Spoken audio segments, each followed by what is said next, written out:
இந்த கம்பெனி மேல வந்து ஸ்ட்ராங்கான நம்பிக்கை வச்சு எஃப்ஐஎஸ் ஹோல்ட் பண்றாங்க அப்படின்னு சொல்லலாம். ஏன்னா, இப்போ 2020 மார்ச்ல நீங்க பார்த்தீங்கன்னா, 20% கிட்ட தான் எஃப்ஐஎஸ் உடைய ஹோல்டிங் இருந்திருக்கு. அதுக்கப்புறம் அப்படியே கொஞ்சம் கொஞ்சமா இன்கிரீஸ் பண்ணிட்டே வர்றாங்க.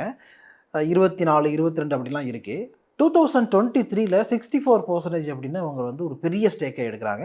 அதுக்கப்புறம் பார்த்தீங்கன்னா, 67 அப்படிலாம் போகுது. இப்போ 65.87 அந்த ரேஞ்சில இருக்கு. ஸோ இந்த கம்பெனில மேஜர் ஹோல்டிங் வச்சிருக்கிறது யாருன்னு பார்த்தீங்கன்னா, PC Asia investment X limited அப்படிங்கிற ஒரு கம்பெனி 18% மேல ஹோல்ட் பண்றாங்க. அதுக்கப்புறம் small cap world fund, capital income builder, WF Asian a recognise fund limited, government pension fund global, Rimco, bank Muscat India இந்த மாதிரியான கம்பெனிஸ் எஃப்ஐஎஸ் எல்லாமே வந்து இதில் ஹோல்ட் பண்ணிட்டு இருக்காங்க. ஏன் இவங்க ஹோல்ட் பண்ணுறாங்க, என்ன காரணம் அப்படின்னு பார்த்தா, இந்த கம்பெனி இருக்கிற industry wealth management industry. Wealth மேனேஜ்மெண்ட்டுக்கு வந்து என்றைக்குமே அழிவு கிடையாது. நல்லா இப்போ அவேர்னஸ் கிரியேட் ஆகுது அப்படிங்கிறதுனால நல்லாவே க்ரோ ஆக போகிற ஒரு இண்டஸ்ட்ரி, நல்லா க்ரோ ஆகிட்டு இருக்க ஒரு இண்டஸ்ட்ரி. அதனால வந்து ஒரு முக்கியமான பிளேயராக இந்த கம்பெனி இருக்குது அப்படிங்கிற பட்சத்தில் இதில் நம்ம ஸ்டேக் எடுத்துக்கலாம் அப்படின்னு அவங்க ஹோல்ட் பண்ணுறாங்க.